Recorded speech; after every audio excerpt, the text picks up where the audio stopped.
anything that you were not okay with, or that you wish was a little different, or maybe like not so much like the script, but like story wise, like did anybody make you like upset, or like you wish they didn't do something? Like, obviously, if you look at it like now, and like the age we're in now, and it's only been 10 years, but like I can see how maybe like the son Robbie and his girlfriend, his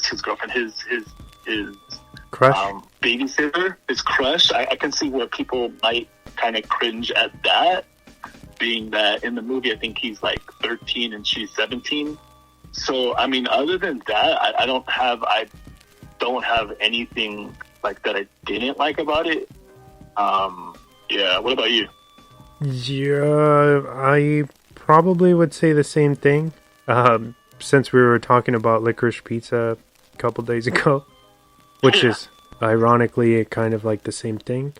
But the only thing is that with this, she's still technically a minor in the story. You know what I mean? And for what it's worth, like, she really does not pay attention to him like the whole movie. And the only questionable thing I think is kind of like would raise some eyebrows now, or maybe it didn't even back then, but at the end, when, you know, he's like, yeah, I understand that, you know, the age gap is weird for you or whatever, and then gives him some nudes, and she's like, call me when you're of age, pretty much.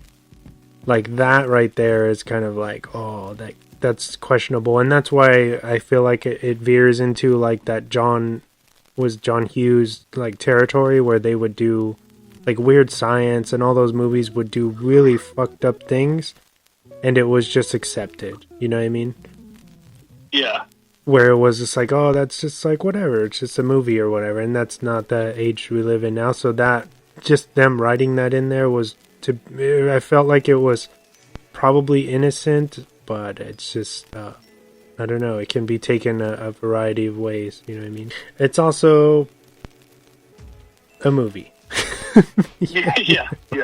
You know what I mean? It's not like it's not showing anything graphic. I don't think it was, you know, again, like I said, the movie is great because it shows it shows love in different stages of relationships and life. And one of the stages of love it shows is this young kid who thinks he's in love with his babysitter, or in love with somebody older, which I'm sure, you know, being young, you know, we've all gone through that, where we've had crushes on people and things like that. So I think that's why they put it in the movie.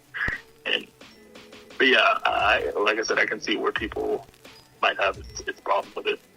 So it's kind of like, well, you can't really be mad at it when somebody's writing from something that happens all the time. Do I think it was romanticizing it? No, because it goes out of its way to really reject that kind of that romance, at least from Robbie's side, where she's just all about his dad. You know what I mean? To the point, like at the end, he even says like, well, in a few years, I'm going to look like him. So then you'll want to be with me. You know what I mean? So it's all kind of just like kooky adolescence stuff. And Jess at that age, at 17, is still just a kid too. You know what I mean? And they're going to make mistakes the way that they make mistakes through the whole film. There's not too much else except for I would have liked to see Kevin Bacon's role was kind of dialed back in this, where you hear about him a lot as David Lindhagen, which there's that running joke of everybody mispronouncing his name, which is hilarious, but you don't get to see enough of Kevin.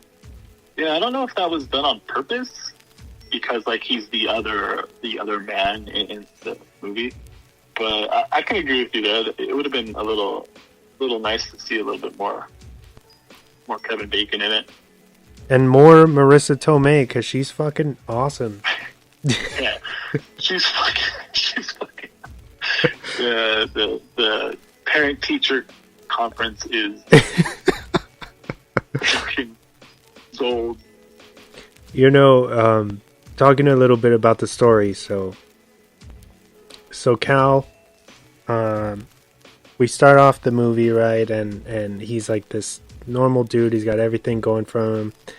Nice job, a great house, great kids, an attractive wife, and then it turns out that she wants a divorce, but not only a divorce, but on top of that, she's like, I also was unfaithful to you. I slept with somebody from work who ends up being Kevin Bacon's character, David Lindhagen, and Cal, Steve Carell's character, doesn't take that too well, and he just starts on this spiral where he's binge drinking and he doesn't know what to do. He's beside himself. He moves out, he just gets like this little rinky-dink apartment, and just trying to hold himself together. And so, he hangs out at this one spot, and he's just kind of like wallowing in his own sorrow night after night, and Ryan Gosling's character Jacob starts to take notice because he's like this tomcat type who goes and picks up women on a daily basis or nightly basis, and he kind of takes on Cal as like he wants to make him better or get him out of this funk, you know what I mean? And kind of show him the ways of trying to be like this kind of, debonair type of dude. And so then he ends up doing it, and or Miyagi's him, as they make a reference to in the film. and that's when Steve Carell's character Cal meets Marissa Tomei's character, who her name's Kate in the film. But so she ends up coming to that same club that Cal and Jacob are hanging out at, and Cal, I don't want to say they hit it off, because he's just like really makes a pretty shitty impression, because he's trying to follow Jacob's lead and as far as what to say, and he's just coming off as like really aggressive and mean, but then for whatever reason Kate is still into it, and they go back to Cal's place, and they hook up. So the next morning she's like, oh, you're gonna call me, right? And he's like, yeah. And for whatever reason, he just moves on, and he becomes... It's like that, because he had never been with anybody. Cal had never been with anybody except for his wife, who's now left him, you know what I mean? And so, once he's opened kind of Pandora's box, he's just like, well, fuck it, I can do this, like, all the time. So he goes on this, like, adventure where he's just, like, sleeping with all these different women and trying, like, out his options, I guess. So he never, I guess, calls back Kate. And then later on, something happens with Robbie, Cal's son. So then they end up being called in, Cal and his wife or ex-wife at the moment, Julianne Moore, right, as Emily. Yeah. And so when the teacher comes out, it ends up being Kate, unfortunately. So she's obviously, Kate's really upset, and nobody wants to tell Emily what's going on. And so it makes it super awkward, and things just go really bad because Cal, for whatever reason, doesn't want to be honest, and he just says all the wrong shit in that scenario. And then he brings up, like, when he's trying to think of an excuse, like, he just says something really fucked up, like, she's an alcoholic. Yeah. out of that situation, and they both go running out of the classroom. And then Kate just has like a mental breakdown. But that was I just wanted to run that through so people know why that I felt like Marissa Tomei, because she does such a good job for what little she had to do. And you see her throughout the film, but for whatever reason, they never resolve that conflict between them. Like, he never talks to her again. He never tries to clean it up. I'm not sure if that was intentional or what, but I always found that interesting that he didn't ever try to smooth things over. And I'm not saying like go, be with her or date her or anything, but just be like, hey, it's, it wasn't your fault or anything. It's weird. Yeah.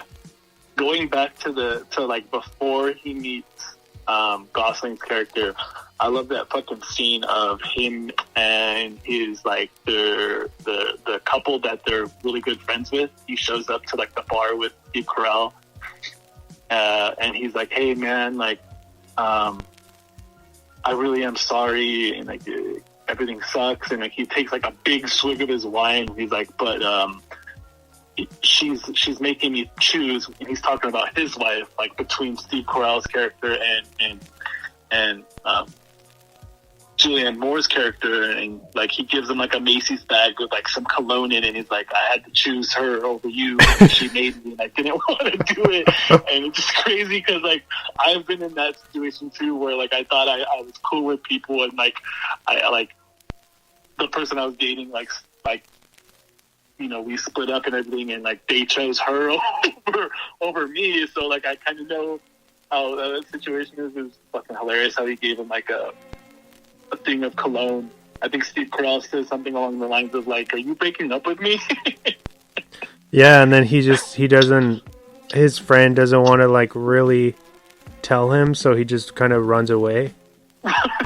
Like literally runs away, where he's like, "I'm sorry." And it was shitty because I feel like Cal, he didn't seem like he had a lot of like friends either. Yeah, no, it was just like his wife and those two. Even at work, they're just like fucking with him, where they're like, "Oh, so-and-so heard you crying in the bathroom. We thought it was cancer, but oh, it's just a divorce. Like, you're gonna be fine. Like, that's great news," or whatever.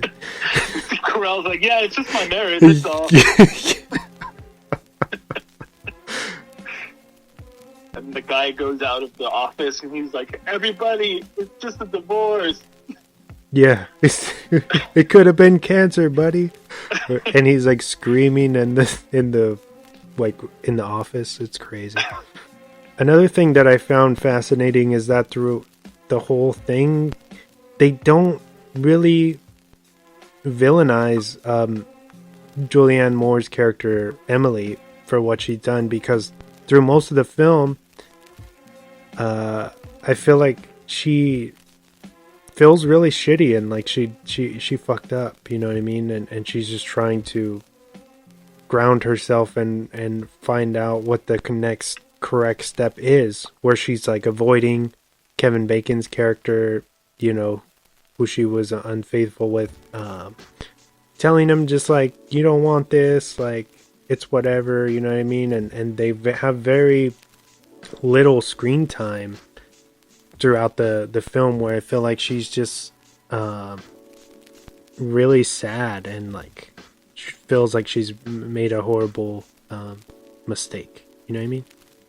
Yeah. Like I said, again, I like how it shows, as much as it shows like all the different types of love that they're trying to tell. It also shows like that aspect of you would think that it would kind of, like you said, villainize her, but you get like the sense that she like you said, she knows that she kind of fucked up, and you get that you feel that sadness that she feels, just like how you feel Steve Carell, Cal's, the way he feels in the beginning of the movie, and that sadness, how low he gets.